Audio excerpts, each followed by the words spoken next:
지금 이 순간 금을 사는 사람과 파는 사람의 선택은 완전히 갈리고 있습니다. 오늘 영상에서 왜 어떤 사람은 매수하고 왜 어떤 사람은 매도하는지, 그리고 당신은 어떤 선택을 해야 하는지 명확하게 알려드리겠습니다. 안녕하세요. 요즘 금값 때문에 고민 많으시죠? 가격이 막 흔들리니까요. 그래서 오늘 이 변동성 속에서 우리가 기회를 잡을 수 있을지 지금 상황을 한번 제대로 짚어보려고 합니다. 자, 그래서 지금 사야 하나 아니면 팔아야 하나, 아마 이게 제일 궁금하실 거예요. 오늘 이 내용을 쭉 따라오시면 그 해답의 실마리를 분명히 찾으실 수 있을 겁니다.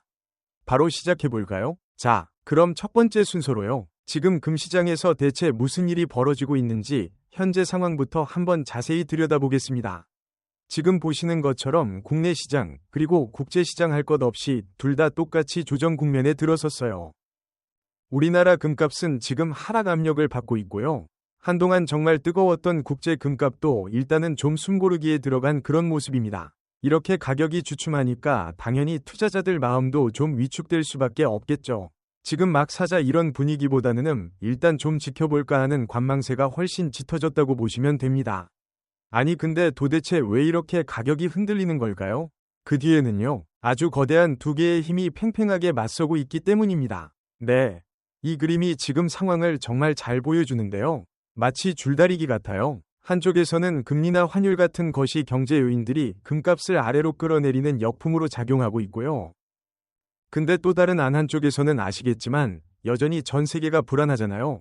그래서 안전 자산인 금을 찾는 순풍도 만만치 않게 불고 있는 거죠.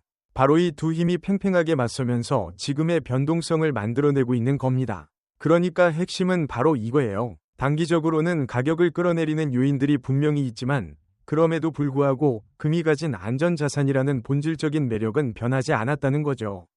이게 바로 우리가 지금 이 시장을 계속해서 주목해야 하는 이유이기도 합니다. 자, 좋습니다. 그럼 아주 단기적으로 앞으로 한 1일에서 3일 정도는 어떻게 흘러갈까요? 결론부터 말씀드리면 당분간은 아마 큰 방향성 없이 옆으로 쭉 가는 이른바 횡보 장세가 이어질 가능성이 큽니다. 물론 중간중간 살짝 반등할 순 있겠지만 전체적인 이 조정 흐름은 계속될 거라고 보는 게 맞습니다. 좋아요. 그럼 시야를 조금만 더 넓혀볼까요? 2월 초에서 중순까지 중기적인 관점에서 보면요, 기회와 리스크가 같이 보입니다. 중기적으로 보면 상승할 가능성은 충분히 있어요. 왜냐면 안전자산에 대한 수요가 계속해서 금값을 단단하게 받쳐주고 있거든요. 하지만 금리나 환율 같은 거시 경제 변수들이 언제 터질지 모르는 가장 큰 변수입니다. 이게 시장 방향을 확 바꿔버릴 수 있거든요.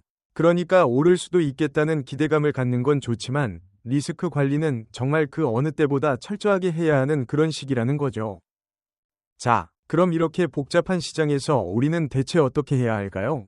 지금부터가 진짜 중요한데요. 구체적인 투자 전략에 대해서 한번 이야기 나눠보겠습니다. 지금처럼 시장이 좀 주춤하고 있을 때는요, 목돈을 한 번에 빵 하고 넣는 것보다는 분할 매수 전략이 정말 현명한 방법일 수 있습니다.